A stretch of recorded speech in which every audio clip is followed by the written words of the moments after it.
بھائی ہمارے مائنڈ میں، میرے مائنڈ میں اکثر جو ہے نا مطلب خیالات آتے ہیں. ہمیں یہ بلیو ہے کہ ہم اللہ کو مانتے ہیں، نبی کریم صلی اللہ علیہ وسلم کو مانتے ہیں، مسلمان ہیں الحمدللہ، لیکن مائنڈ میں جو ہے نا کچھ کویشچن آتے ہیں جو کہ میں جانتے بھی ہوں کہ وہ غلط ہیں، غلط خیالات ہیں، وہ نہیں آنے چاہیے. میں مائنڈ کو ڈائیورٹ بھی کرتا ہوں کہ نہیں یہ نہیں سوچنا، یہ نہیں سوچنا، لیکن وہ آتے ہیں. صحیح ہے. وہ میں نے کسی کے ساتھ یہ بات شیئر نہیں کی ڈر کی وجہ سے کہ خدا نخواستہ اس کا کوئی غلط مطلب نکلے. تو یہ میں آج آپ سے شیئر کر رہا ہوں کہ اس کی کیا وجہ ہے کہ مائنڈ میں غلط کویشچنز آتے ہیں یا غلط سوالات آتے ہیں. آنے چاہیے، کیوں نہیں آنے چاہیے؟ مائنڈ اللہ نے بنائی اس لیے کہ سوچے. یہ بھی آپ کو غلط بتایا گیا کہ مائنڈ سوچے گا نہیں. مائنڈ تو سوچے گا. آپ نے اپنے ایشوز کا سولوشن تلاش کرنا ہے. ہاں، کریٹیکل تھنکنگ کریں، سولوشن تک پہنچے، اس کے بعد چیپٹر کلوز کرتے ہیں. اس کے بعد اوور تھنکنگ کرنا، یہ بات غلط ہے.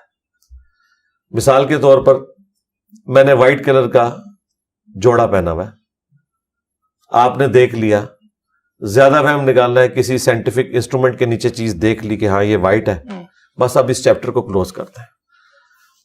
کہیں سے اس کے اوپر آ کے ریڈ لائٹ پڑی اور آپ نے پھر سوچنا شروع کر دیا کہ کہیں یہ ریڈ تو نہیں تھا، تو یہ اوور تھنکنگ ہے، یہ بے وقوفی ہے. نہ تو اس طریقے سے سائنس آگے بڑھ سکتی تھی اور نہ اس طریقے سے آپ کنسنٹریٹ کر سکتے ہیں کسی معاملے میں. تو جو چیزیں اسٹیبلشڈ ہیں ان کے اوپر اوور تھنکنگ کرنے کی ضرورت نہیں ہے. وہ پھر آپ خام خواہ اپنا ٹائم ضائع کر رہے ہیں، اسی کو شیطانی خیالات کہا گیا.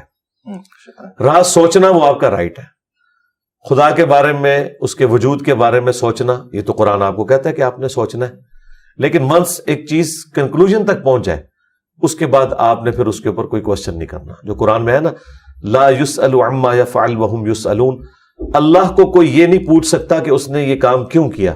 وہ سب کو پوچھ سکتا ہے کہ تم نے یہ کام کیوں کیا، کیونکہ وہ کریٹر ہے، آپ کریشن ہے.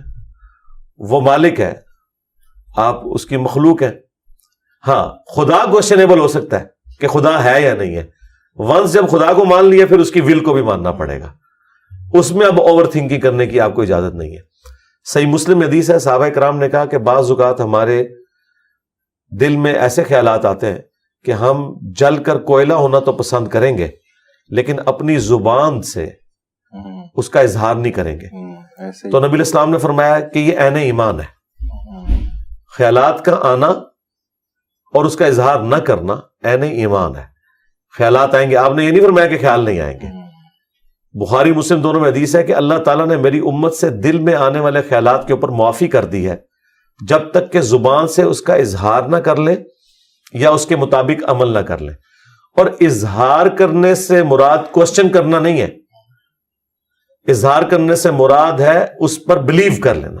کوشچن آپ کر سکتے ہیں، آپ جو مرضی ٹاپک ڈسکس کریں، ہم اس کے اوپر بات کریں گے.